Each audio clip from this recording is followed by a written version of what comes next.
Case నమోదు చేయడం జరిగింది. అది గుర్తు చేయడం ఆయన అక్కడ అభ్యర్థి అదే నియోజకవర్గంలో ఈ ఆయన తెలియనట్టుగా తెలియని వ్యక్తుల మీద ఒక కేసు, అది కూడా నంబర్ కూడా లేదు ఆ రిపోర్టులో, అన్నోన్ పర్సన్స్ అని ఒక కేసు రిజిస్ట్రేషన్ పెడుతుంది. అది ఏ సెక్షన్లు వేసారంటే క్రిమినల్ రెస్పాన్స్, అదేవిధంగా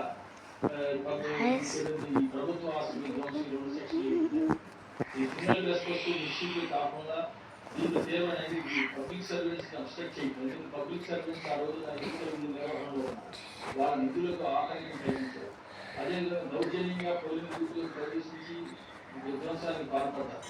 దానికి తర్వాత 20 తారీఖు పెట్టినటువంటి వాటిలో అంటే సింపుల్ ట్రెస్పస్ కాకుండా ఒక శిక్షపడేటువంటి నేరానికి ట్రెస్పస్ చేశారు అనే దానికి ఏంటంటే అది ఆపడం జరిగింది. అందువల్ల ఏంటంటే ఆ సెక్షన్ కూడా కొన్ని తీవ్రమైన పబ్లిక్ సర్వెంట్స్ని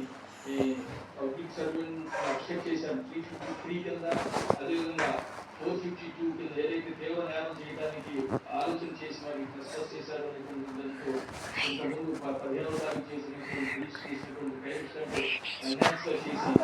జరిగింది. పబ్లిక్ ప్రాపర్టీ డిస్ట్రక్షన్ దానికి వచ్చే 5 సంవత్సరాలు, మిగతా అనేది కూడా దాదాపుగా దానికంటే దిగువనే పడుతున్నట్టు చెప్తున్నారు. అయినప్పటికీ తీవ్రతను ఇది కావాలని పోలీసులు కావాలని ఎమ్మెల్యే కాబట్టి నొప్పిపరిచి దాన్ని బయట రాకుండా చేశారు. ఎన్నికల విధి నిర్వహణ అధికారులు కూడా వాళ్ళ విధిని సరిగ్గా నిర్వహించలేకపోవడం గమనించాలి. వ్యాధుల మీద కూడా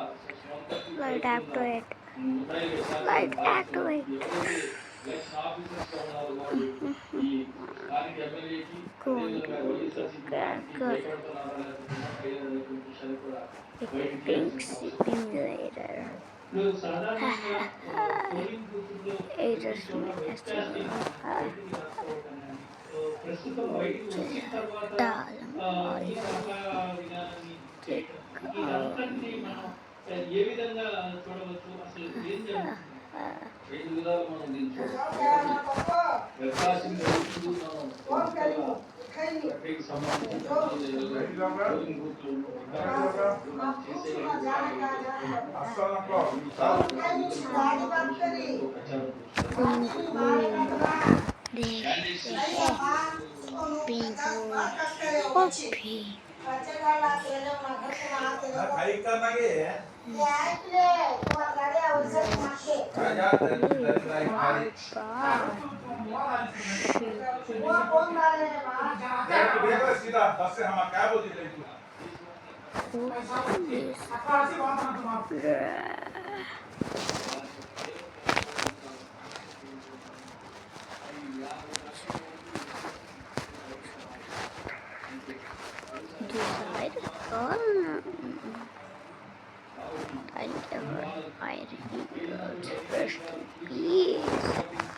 చట్టపరంగా భవిష్యత్తులో ఈ కేసు ఏ విధంగా దీనికి సంబంధించినటువంటి ఆధారాలు ఇప్పటికే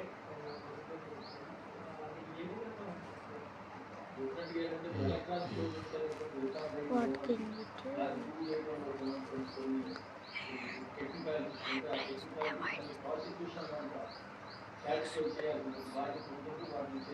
తప్పనిసరిగా